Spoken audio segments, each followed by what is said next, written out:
Olá pessoal, vamos agora aqui falar um pouco sobre acoplamento, né? Então acoplamento e coesão são dois temas que são muito relacionados, são geralmente apresentados em conjunto, tá? Muito bem, acoplamento é o conceito mais geral e CBO, tá? Que é Couple Between Objects, geralmente é o nome da métrica para medir acoplamento. Então vamos lá. Muito bem, o que é acoplamento? O acoplamento ele procura caracterizar o quanto que uma classe, ou componente, ou módulo, ou subsistema, quanto que um elemento desse está acoplado a algum outro, ou a outros. Tá? Então, esse acoplado significa ligado, significa dependente, ok? Um baixo nível de acoplamento, tá, indica um bom nível de modularidade, tá? Então, quando você tem um elemento, tá, com baixo nível de acoplamento, isso é, quando ele não é muito acoplado a outros, tá? Isso indica um bom nível de modularidade. Ele é um elemento bastante modular, o que leva também a crer, entendeu, que ele tem uma boa coesão, tá? Então, geralmente, coesão e acoplamento são dois elementos ali de uma balança que muitas vezes quando você melhora um, né, tem um trade-off ali, quando você melhora um, piora o outro e assim por diante. Então equilibrar os dois é algo um pouco difícil, tá? Então assim, depende um pouco das características do projeto que você está trabalhando, do domínio e tal. Você pode optar por, né, beneficiar acoplamento, prejudicando um pouco a coesão, ou beneficiando um pouco a coesão e prejudicando um pouco o acoplamento, tá? Bom, mas sempre o ponto é o seguinte: elementos com alto acoplamento, isso realmente não é legal, tá? E logo eu vou falar mais sobre os problemas que isso traz. Bom, o acoplamento tem dois tipos bem claros de acoplamento, né? O acoplamento eferente, tá? E o acoplamento aferente. O acoplamento eferente ou acoplamento de saída, tá, é o que? Ele é o número de classes que a classe em análise depende. Tá? Então o acoplamento eferente, imagine o seguinte: você tem uma classe A e a classe A ela depende da classe B, da classe C, da classe E, da classe F e tal. Então quer dizer, ela depende dessas outras. Ela chama métodos que estão nessas outras. Isso é um acoplamento eferente. É como se fosse de saída, né? Então sempre lembra disso, tá? O acoplamento eferente, né? A classe em análise, tá? Ela chama métodos de várias outras, tá? Isso é o que caracteriza um acoplamento eferente. É um acoplamento de saída, por quê? Porque é ela que chama, né, de outras. Ok? Muito bem. E o aferente? O acoplamento aferente, tá, é o número de classes que dependem dessa classe em análise. Tá? Então, dado uma determinada classe em análise, o acoplamento aferente, aí você olha outras classes que dependem dessa classe em análise. Outras classes que chamam métodos dessa classe em análise. E aí eu posso ter uma, duas, três, 1000, sei lá, que usam, né, essa classe aqui. Então tudo isso é acoplamento, por quê? Porque essa classe em análise que está no meio, ela depende dessas outras, tá? Do acoplamento eferente, ela depende delas para funcionar, né? Se ela está chamando métodos aqui, ela porque depende delas, né? Se existem outras que chamam métodos dessa, também é uma ligação, também são dependências, tá? Então tudo isso é acoplamento, tá? Então quanto maior o número de classes no aferente, mais acoplado está. Quanto maior o número de classes no aferente, maior acoplado está também. Então tem sempre que tentar diminuir, ou pelo menos ficarmos bastante conscientes, né, do nível de acoplamento ali dos elementos do meu projeto. Bom, o acoplamento de saída, veja, ele fornece um indicativo do número de classes que precisam ser compreendidas para que a classe em análise também seja compreendida, tá? Então veja, o acoplamento aferente, se ele te der um número, tá? Então você fala assim, qual é o acoplamento eferente da classe A. Tá? O acoplamento eferente da classe A é 2. Qual é o acoplamento eferente da classe B? O acoplamento eferente da classe B é 30. Tá? Então veja, claramente, né, essa métrica CBO, que é a métrica de acoplamento, ela já te dá um indício, né, de qual classe que é mais complexa de se entender do que outras. Né? Se uma classe, o acoplamento eferente dela é 30, quer dizer, ela depende de 30 outras classes, é de se esperar, tá, de que o entendimento do código-fonte dessa classe é mais complexo. Né? Porque eu preciso, toda hora, né, olhar um método que está em outra classe e ver o tipo de retorno dele. Olho a interface desse método, ver o tipo de retorno dele. Ver se ele retorna. Então, ela depende de serviços de outras. Né? Então, assim, fornece um indicativo, né, quer dizer, o acoplamento eferente, fornece um indicativo do número de classes que precisam ser compreendidas para que a classe em análise seja compreendida. Então, tem até um atributo de qualidade chamado compreensibilidade, né, de classes que são mais compreensíveis, classes que são menos compreensíveis. Então, quanto maior o CBO, tá, que é o acoplamento aferente, tá, mais difícil é de compreender a classe. O acoplamento de saída também fornece uma visão da probabilidade da classe em análise ser impactada por modificações. Por quê? Porque, veja bem, suponha que, né, você tenha em seu sistema 10 classes. Né? Aí você tem uma classe lá dentro, que é a classe A, né, e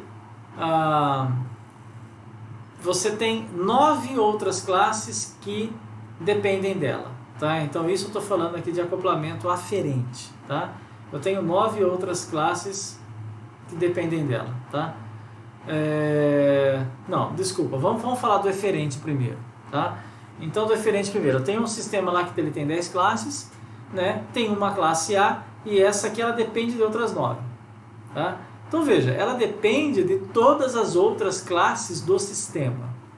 Se ela depende de todas as outras classes do sistema, é de se esperar que qualquer modificação necessária no sistema, tá, acabe, né, repercutindo de alguma forma nessa classe A. Né? Porque se ela depende de 9 outras, e 9 outras é quase que 100% do resto do sistema, qualquer alteração que vai chegar no sistema vai modificar uma dessas classes, uma dessas 9 classes. Como a minha classe A depende de todas elas, existe uma chance, entendeu? De um efeito colateral repercutir na classe A. Por quê? Porque quando eu mexo em uma classe, por exemplo, que a classe A depende, eu posso estar, por exemplo, alterando um método. Tá? Se eu altero, por exemplo, um parâmetro desse método, o tipo de retorno dele, quem é afetado é sempre quem usa. Né? Então a classe A é que está usando, né, a outra classe aqui, uma daquelas 9, né, que existem ali. Tá? Então existe uma grande probabilidade, tá? Então só resumindo, quando o acoplamento aferente é muito alto, tá? E ela, por causa disso, depende de um monte de outras classes, existe uma chance muito grande de qualquer modificação repercutir efeito colateral nessa classe. Né, que tem esse acoplamento alto. Bom, no caso do acoplamento aferente, tá, que é o número de classes que dependem da classe em análise, tá? O que ela me fornece? Ela fornece uma visão do número de classes que podem ser afetadas por modificações na classe em análise. Agora inverte um pouco o cenário. Né? Se eu tenho 9 classes que usam, né, uma em análise, essas 9 classes chamam métodos dessa minha classe que está em análise. Tá? Isso quer dizer o seguinte, eu tenho 9 outras classes que dependem de uma só. Tá? Isso é um gargalo, né? Claramente é um gargalo ali. Então, assim, qualquer modificação imprecisa, qualquer erro que eu, né, acabo inserindo sem querer nessa classe, né, que ela tem o acoplamento aferente alto, eu tenho uma chance muito grande de gerar efeito colateral em um monte de outras classes que dependem dela. Tá? Então, o acoplamento aferente é desse jeito que deve olhar. Se uma classe com acoplamento aferente muito alto, né, modificações nela, tá, podem gerar efeito colateral em várias outras, porque se o acoplamento aferente é alto, tem muitas outras que dependem dela. Tá? Então, às vezes, uma mudança em um único método impacta várias outras. Muito bem. Aqui apenas mostrando mais graficamente, né, o acoplamento aqui eferente e aferente. Tá? Então, o acoplamento eferente, tá? Então, suponha que eu tenha a classe 7, né? E aí, vamos supor que eu peça para vocês, pessoal, calcula para mim o acoplamento, o CBO eferente da classe 7. Então, você deve olhar para a classe 7, tá? Abrir ela e ver quais são as outras classes que a classe 7 depende. Tá? E aí você vai contar. Tá? Então, classe 7 depende da classe 10. 1.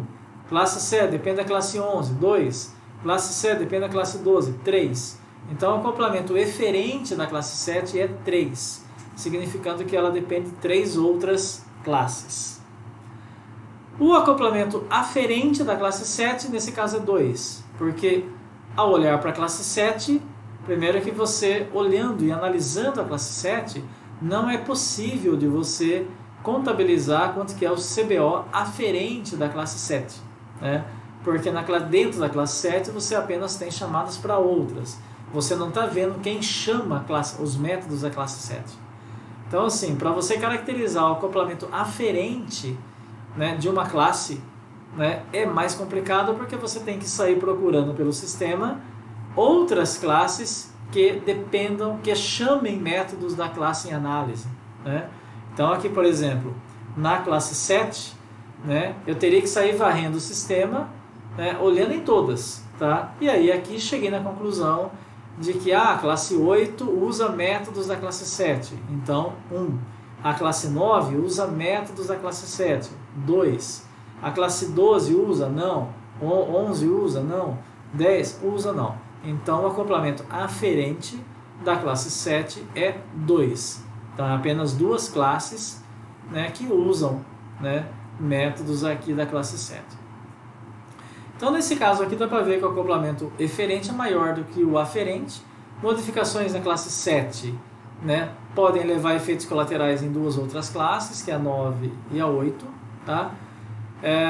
Modificações nas classes 10, 11 e 12 podem levar, né, a problemas, né, na classe 7. Ok? Muito bem. Qual que é a interpretação, então, aqui do acoplamento, né, do eferente? Tá? Na verdade, eu acho que eu já falei a maioria das coisas, mas só reforçando então. Tá? Então, no caso do eferente, é o indicativo do número de classes que precisam ser compreendidas, analisadas, para que a classe em análise também seja entendida. Tá? Então, isso é o nível de compreensibilidade da classe.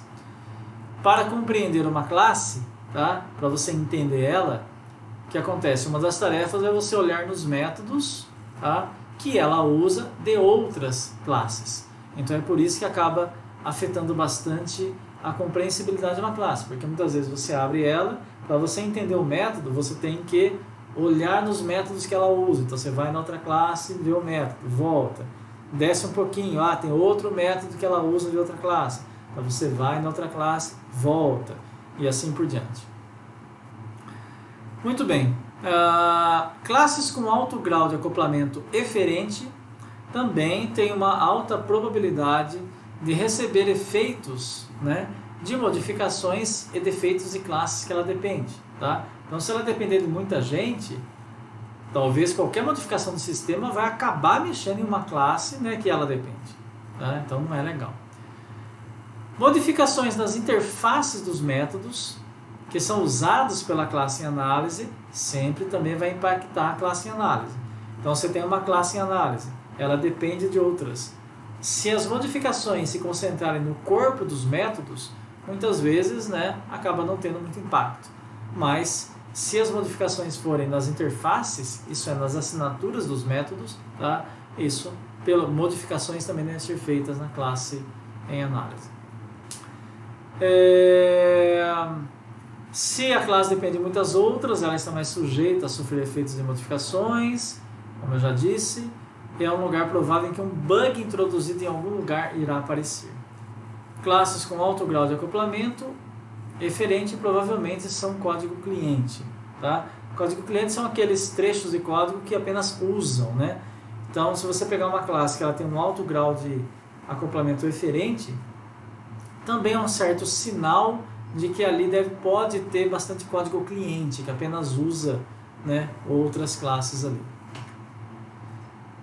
Bom, para calcular o acoplamento, basta contar para uma determinada classe, né, o número de classes que ela depende, tá?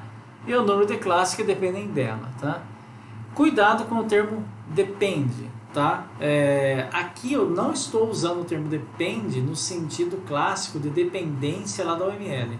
Aqui eu estou sendo mais genérico, tá? Quando eu falo que depende, significa o seguinte: dentro da classe apareceu qualquer coisa, entendeu? Do tipo da outra, é um depende aqui, tá? É um acoplamento, né, existente, ok?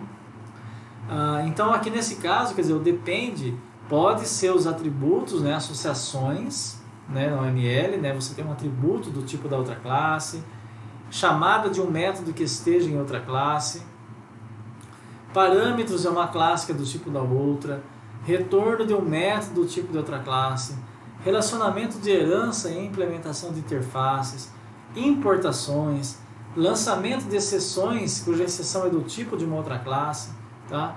Então tudo isso, tá, na hora que você está analisando, né, uma classe, você está olhando para dentro de um método e você quer saber se esse método, né, ele tem uma dependência com alguma outra classe. Você deve olhar para tudo isso, tá? Apareceu ali dentro daquele método qualquer coisa, né, que seja do tipo de outra classe é uma dependência, ok? Muito bem, como que a gente tenta diminuir o acoplamento, né? Então isso muitas vezes o esforço é enorme, né, para diminuir o acoplamento. Por isso que às vezes é bom pensar antes, né? À medida que o projeto vai sendo projetado, né, você já vai pensando nisso e procurando diminuir o acoplamento, tá? Mas para diminuir o acoplamento, você tem que tentar eliminar dependências, tá? Muitas vezes não é simples, né, você eliminar uma dependência, porque você tem que fazer uma refatoração muitas vezes grande para conseguir eliminar uma dependência sem causar, né, uma geração de defeitos maior ainda ali no seu software. Outra tarefa aqui é o engenheiro de software também hipotetizar evoluções no sistema e procurar ver se determinadas evoluções irão impactar negativamente no acoplamento, assim como a gente faz também com coesão. Quando A está acoplado a B, deve-se analisar se A realmente tem interesse em todos os serviços de B, ou somente uma parte dele. Nesse segundo caso, talvez valha a pena criar uma interface para B e colocar nela apenas os serviços que A tem interesse. Isso é uma coisa importante e interessante, tá? Prestem atenção aqui, veja. Você tem a classe A e a classe B. E aí você vê que a classe A está acoplada na classe B. Tá? Bom, aí você tem que ver o seguinte, está acoplada de que jeito? Tá? Vamos supor que você olha na classe A e aí ela está usando apenas 2 métodos de B. Tá? Só que quando você olha em B, né, o B tem lá 20 métodos. Né? E a classe A ela está usando 2. Então a pergunta é, poxa, mas a classe A está acoplada a B, né, só por causa de 2 métodos, ela só tem interesse realmente naqueles 2 métodos lá de B. B tem 20 métodos. Né? Quer dizer, é uma dependência ali que tem alguma coisa, né, errada, porque pelo menos sugere algo inadequado. Porque se você eliminasse aqueles 2 métodos, não teria aquele acoplamento. Tá? Então, o que é possível de pensar nesse momento? Você pode diminuir o acoplamento, tá, também melhorando o design, isso é, trabalhando com interfaces. Então veja, se você constatar de que realmente a classe A ela só tem interesse naqueles 2 métodos de B, a melhor coisa a ser feita é o seguinte: criar uma interface nova para B, B implementa essa interface nova e nessa interface você coloca só aqueles 2 métodos né, que o B quer deixar exposto para A. Tá? Aí você pega aqueles 2 métodos, coloca na interface e aí você faz uma refatoração fazendo com que a classe A ela não dependa da classe B, mas ela começa a depender apenas da interface de B que foi criada exclusivamente para A. Nesse caso, o acoplamento é diminuído, né? Inclusive é um design muito melhor, né? Os problemas ficam restritos agora apenas àqueles 2 métodos. A sua classe A agora ela é dependente de uma interface, tá? Uma interface que é uma coisa mais genérica, tá? E não tem dependência direta com a classe B inteira. Tá? Então isso é uma refatoração muito legal de ser feita e é algo que vocês sempre devem também observar. Tá? Quando uma classe depende de outra, tá? Será que ela depende, né, de uma pequena parte da outra, né, ou realmente depende da classe inteira? Muito bem, tem aqui alguns gráficos gerados lá no Sonar Graph Explorer, apenas aqui para demonstrar como que a gente consegue ver acoplamentos aferentes e eferentes ali no Sonar Graph, tá? Esse aqui é o Cassandra, tá? É o sistema Cassandra, bastante conhecido, inclusive é usado como exemplo lá no Sonar Graph Explorer, tem um vídeo lá que eles mostram o Cassandra. Então veja, isso aqui é apenas motivacional, né? Não tá mostrando tudo, tá? Mas veja, eu tenho aqui um pacote chamado Tools, tá? Que ele, obviamente, veja a quantidade de outros pacotes que ele depende, tá? Então dá para a gente perceber claramente aqui que o acoplamento eferente desse pacote Tools é bem alto, tá? E aí todos aqueles problemas lá de geração de defeitos tal podem realmente acontecer aqui, tá? Esse outro aqui, por exemplo, né, tem um pacote aqui chamado Node Probe. Nesse caso aqui a gente vê, ó, que o acoplamento eferente é bem maior que o aferente, tá? Então, mesmo assim, né, o aferente tem algumas classes ali. Então, assim, modificações feitas na classe Node Probe, tá, podem gerar efeito colateral naquele conjunto de classes que dependem dela, né? Então tem um conjunto aqui de elementos que dependem dela. Então modificações aqui, tá, geram efeito colateral aqui, tá? Por quê? Porque eles chamam métodos, né, que estão definidos aqui. No caso dessas outras, perceba que como o número aqui é muito grande, né, quer dizer, essa classe NodeProd é uma classe, né, NodeProd, ela depende de muitas outras. Provavelmente ela indica uma complexidade muito alta, né? Para eu compreender NodeProbe, eu provavelmente tenho que compreender grande parte das outras classes das quais ela depende, tá? Então essas coisas elas não são muito boas em um sistema, tá? Tudo indica aqui que o ideal seria pegar a classe NodeProbe, né, e fazer uma refatoração nela, né, avaliar também a coesão dela, se ela é uma classe coesa, né, se ela depende tanto assim de outras, né, quer dizer, é um indício, né, é um indício de uma classe muito complexa que tem que ser analisada.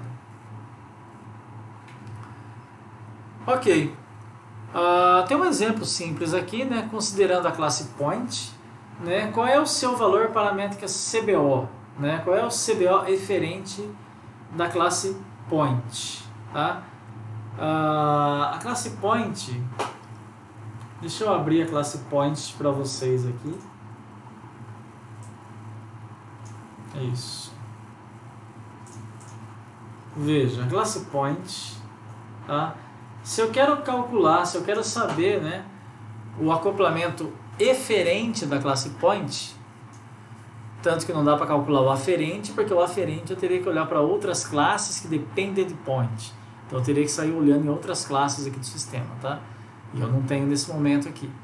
A classe Point, então, vamos lá. Vamos ver quais outras classes que ela depende. Primeiro, a classe Point, ela implementa uma interface Subject, tá? Então, a classe também, ela depende aqui de um hash set, tá? E aí você tem que ver também se você vai considerar dependência com classes, né, de APIs. Tá? Aqui dentro tem uma classe color no atributo. Tá?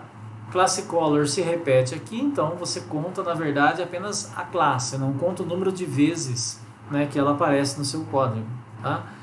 Então tem uma dependência com subject, que é a interface. Tem uma dependência com color. Então nós temos que ir descendo aqui. Vamos ver se aparece outra classe que ela dependa. Color, já contamos. Observer. Mais uma, tá?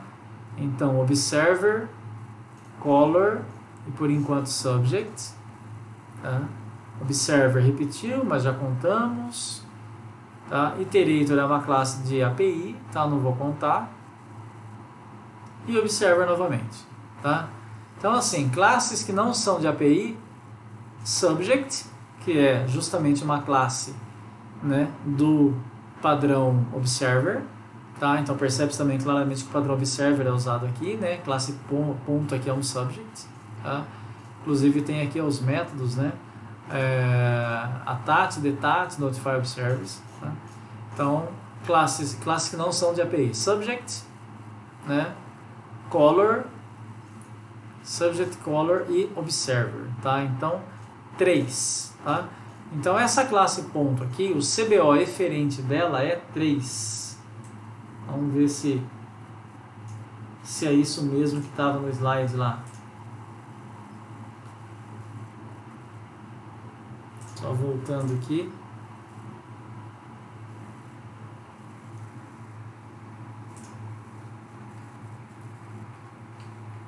Tá? Isso. Então a CBO para a classe ponto é justamente 3.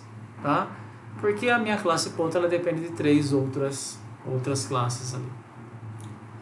Ok? Pessoal, obrigado pela atenção. Tá? Os conceitos então de acoplamento que a gente viu nessa aula e de coesão são muito relacionados. Tá? Eles aparecem nessas métricas de forma clara lá no Sonar Graph Explorer, tá? Então sempre fique atento a elas, que são métricas que a gente sempre vai estar olhando para tentar, né, averiguar e estimar a qualidade do design de um determinado sistema, ok? Obrigado então e até a próxima videoaula.